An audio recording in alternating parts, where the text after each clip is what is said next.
I believe this market update video has a much wider reach than just the old Pueblo. In this video, I talk about Tucson, Arizona, along with the national economy. Every local real estate market is affected by many factors, and each market has its own unique local pressures, but national influences still dictate quite a bit of housing-related trends. Here in Tucson, the housing market has changed quite a bit over the last year, and things are getting worse for some people and getting better for others. Really depends on your situation. What are the current drawbacks and benefits of deciding to sell your home in this market? What type of buyer is in the best position? How have real estate transactions changed, and what is the best approach for anyone buying or selling in this market? In this video, I will help you answer these questions along with providing some really interesting data to help you make more informed real estate decisions. The Consumer Price Index is still running high at 6.34% according to January's numbers. Inflation hasn't been this high since the 1970s and 80s.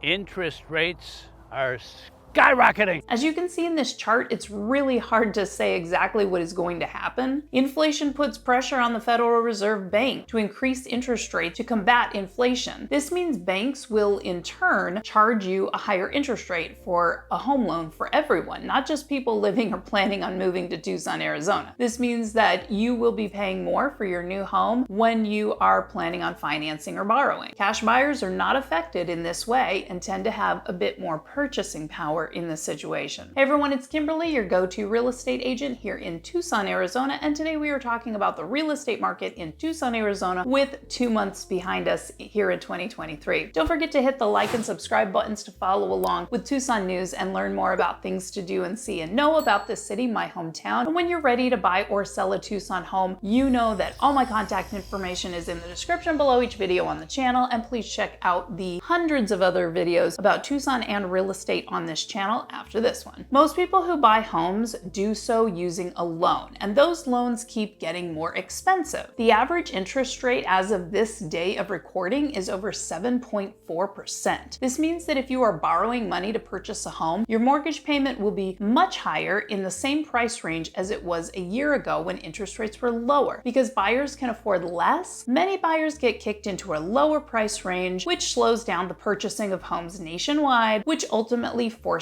prices to drop so that homes are more affordable. As you see here, over the last year, the amount of homes sold is down 31.4% in Tucson and the surrounding areas. The market has slowed down quite a bit, but we may be at an inflection point. February was the highest in overall homes sold in the past 5 months, so maybe things are looking up. New listings are down 21.8% as well. This means that fewer homeowners are putting their homes up for sale. Maybe people have great interest rates on their current homes and they don't want to move badly enough to give that up. Maybe people need to do repairs on their current home before they sell, but they can't find the right people to do it, or they don't have the money to do it or the time to do it themselves. But maybe it's because that people moved to Tucson and they love it so much here that they don't want to live anywhere else and they're content to live our wonderful laid-back lifestyle. If you're planning on selling your home, you might need to be more flexible on the price if you need to sell soon. The average days on market until sold has gone up more than double the time on the market, with the average single-family home taking 54 days to sell on average. It used to take a little over 3 weeks to sell your home a year ago, and now Tucson is closing in on 2 months. For buyers, the longer it takes for a home to sell, the more likely the person selling the home would be willing to negotiate. It's stressful selling a home. The longer a home sits on the market with no showings or no offers, the more anxious some sellers might be to lower their prices. We are already seeing a lot of price reductions compared to how the market has been in the previous year or so. February saw that sellers were getting 98.1% of the listed price, which is still pretty good. This shows you that the home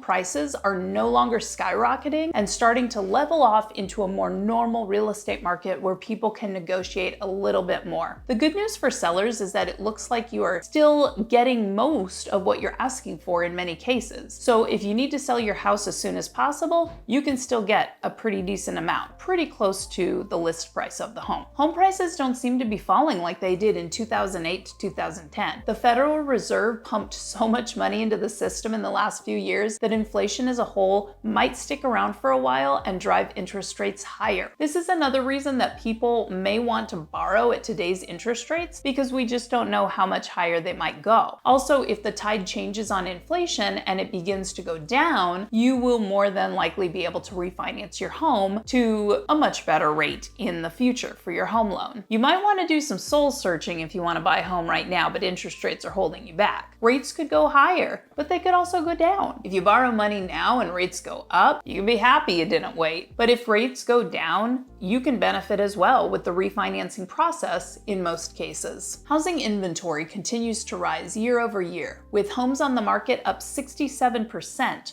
over the prior year. But if we look a bit closer, we will notice that inventory is at its lowest considering the past 8 months. Part of this is due to fewer new listings coming to the market because people are choosing to hold on to their homes longer. This leads us to having a total of 2 months of current inventory on the market. This lines up almost exactly with the 1-year average of 1.9%. The good news is that there are plenty of homes here in Tucson to buy if you are moving to this city. As for new construction, things are slowing down as well. And that's good for buyers because I'm seeing a lot of builders have wiggle room with their terms as far as pricing and accepting contingent offers, which they were not doing for the past several years. That means if you'd like to purchase or go under contract on a new construction home, but you have to sell another property first, the builder is more open to considering your offer than they were in the past. They are also offering many more additional incentives for using their preferred lenders or purchasing quick move-in or spec homes than they have ever offered before. I hope you've learned a little bit about what is going on in Tucson's real estate market. If you are interested in buying or selling a home here in Tucson, Arizona, give me a call. I'd love to help you out. All my contact information is in the description below each video on the channel, and there are tons of other videos on this channel about things to do and see and know about this city, my hometown. Comment below with your predictions on where the real estate market is headed, and don't forget to like and subscribe on your way out the door. Make sure to check out our next video on things to do in Tucson, Arizona. I appreciate you hanging out with me today, and I will see you in the next Tucson video.